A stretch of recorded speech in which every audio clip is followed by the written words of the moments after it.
It's time for another episode of the Film Room, and today we're going to take a look at Oregon left tackle Josh Conerly. If you're not familiar with what I do in these videos, I like to take a couple clips from a couple games and showcase and kind of talk to you about what type of player, in this case Josh Conerly is, how he translates to the NFL, and then get into kind of maybe where I think he'll eventually end up drafted. And I think Conerly's a guy that isn't being talked about enough, and I think he's a guy that, I think he's got a guy that's going to be going a little bit higher than most people think in this 2025 NFL draft. So I don't want to waste any more time. Let's get into the tape. Now, the first thing that I want to look at is Conerly as a run blocker, and I think this is one of his strongest suits, is he has the ability to be a very good run-blocking offensive tackle. So here against Oregon State, he's the left tackle. We see him right here.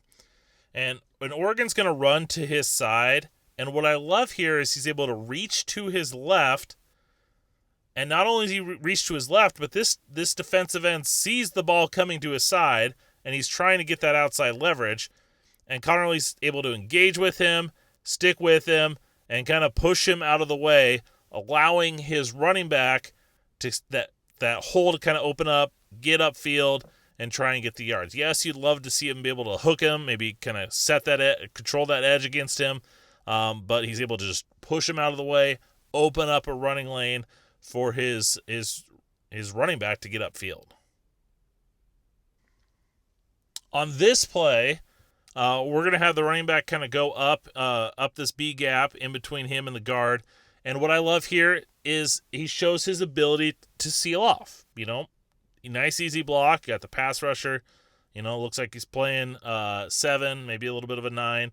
And he's able to just set up, see him out there, get his hips around, engage, and then just seal off that inside. Once again, create a nice little seam for his running back to get upfield. And it's just that ability to know the situation, use his frame to just engage right here with this defensive end, get those hips around, and just seal him off so he has no play at the ball.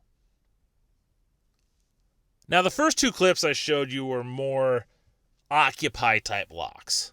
And Josh Conerly is much more than just an wall-off, seal-ya, occupy-type blocker. He's got the ability to move you. And here against Oregon State, he's going to do that. He's going to engage with this defensive end, and he's just going to drive him out. Not a whole lot, but what I love here is he engages with him, pushes him out. That guy's trying to set the edge, and he's pushing him out of that area, once again, to create a running lane for his back. Here against Ohio State, we see that power again. There he is going against JTT, and at the snap, once again, he's going to be creating that hole up the B gap, but he goes right at this, and just look at the jump that we have here. That snap of the ball, he's already up at him before he can even come out of his stance, and he engages and is able to just move him out, push him out of the way, and get that running lane for that running back, and just shows that power. And JTT is not a big, strong, powerful base defensive end, but he's a big guy, and Conerly's able to get his hands on him, extends out right there, and is able to just shove him and move him out of the way so that his running back can get up the field. And then here against Oregon State, we see that another example of the power, and I love how he's able to steer this defensive end. So the defensive end's kind of lining up, shading him to the inside. He's able to engage him, and then just turn him and seal him off to the inside. And it's just that quick power to be able to just, steer him like a wheel, like the steering wheel, and seal him off to the inside for his running back to go. And it's just, as we've seen here, we've seen his quick feet, we've seen him be able to get his body in position, and then he does show the power to move his defenders to a position for him then to seal off or block off for his running back to have a running lane. And while this isn't a running clip, a run game clip, it's a play action RPO. It shows his athleticism. So once again against Oregon State, right, left defensive tackle. At the snap, run look, once again, he's able to help block down. And then what I love right here is able to then get to that second level to occupy. So if the ball did go to this run, I mean, this looks like a run. The way that the offensive line is blocking, this looked like it's a run. So that's what makes me think it's an RPO. And he, pulled it and threw it real quick. But if this was a run, Conerly's ability to combo block right here, the running back had a nice little lane here. If he can get by this guy right there, he's got the running lane right here to go. And a big part of that was Conerly's quickness to be able to change direction and get upfield to that second level defender, that linebacker, to potentially spring the back.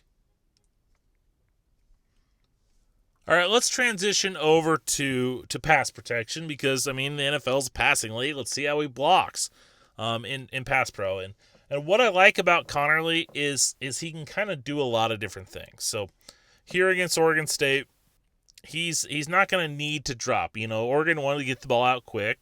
Dillon Gabriel was very good at that. And so right here, he's knowing that, hey, I don't have to get this big drop. I can just, that pass rusher's not flying off the edge. And he's able to just kind of get nice little depth there. And then when it's time, engage with it. So he's there, boom, engage, lock out those elbows, and he's able to shut that pass rusher down from coming around. Not the best pass rush. That guy wasn't flying off the edge, didn't put forth the much effort, but we just see that ability to just get dropped and then lock him out, get those hands inside, and shut him down.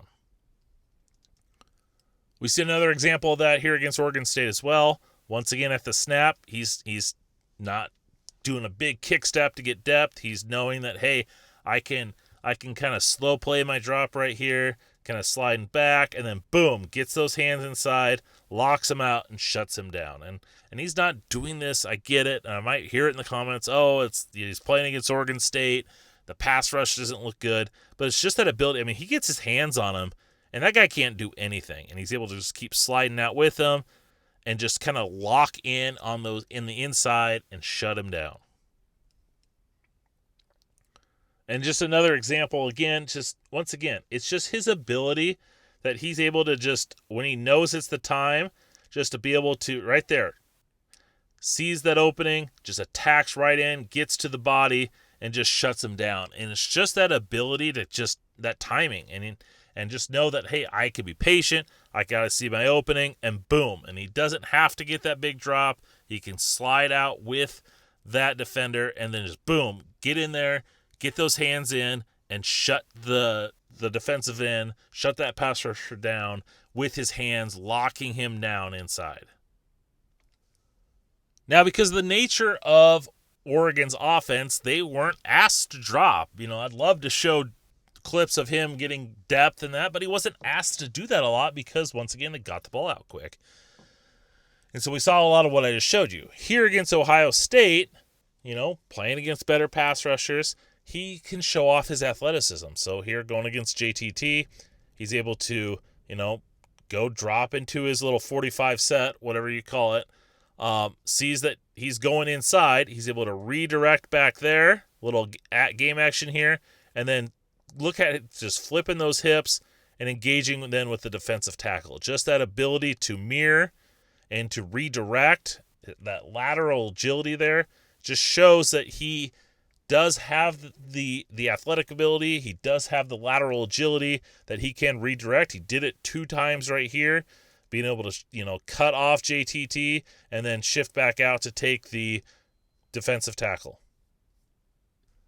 All right, and the last clip I want to take a look at is it once again shows his quickness. We see him right here. And at the snap, he's actually going to block down on this defensive tackle.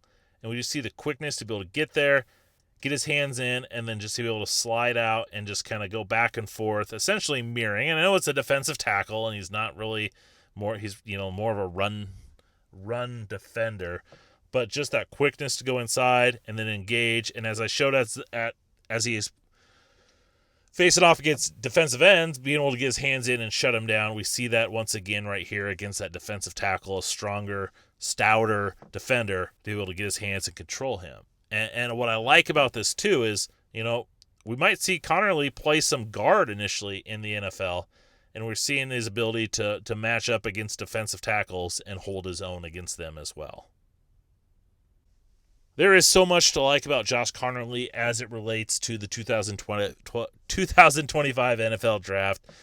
Here we have a guy that's 6'4" and 5'8", so essentially 6'5", 311 pounds. He shows power, he shows quickness, lots to like. And here's a guy that, can be a left tackle. I mentioned just a little bit ago in that last clip, here's a guy that shows the power, the quickness to play inside at guard potentially. Maybe he gets drafted to a team that doesn't really have a need at left tackle initially, but maybe they put him in at left guard, and then it becomes the left tackle. A team like Seattle. Seattle has 2 tackles on paper, and maybe he starts out at guard for them and then eventually takes over at right tackle. And so I think Conerly's got that ability. He's a good run blocker. He's got that ability to be a pass protector. So there's a lot to like. And in this 2025 NFL Draft, the offensive tackle class is kind of up in the air. I mean, you've got Will Campbell and Armand Membo as probably your top 2 tackles, but neither of them are like these elite guys like Joe Alt was last year, or even a J.C. Latham.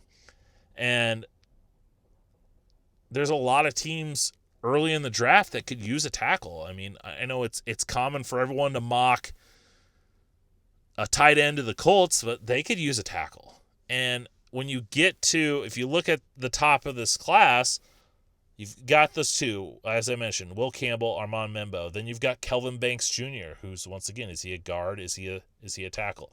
You've got Josh Simmons, probably the best tackle in this class, but he's coming off that patella injury.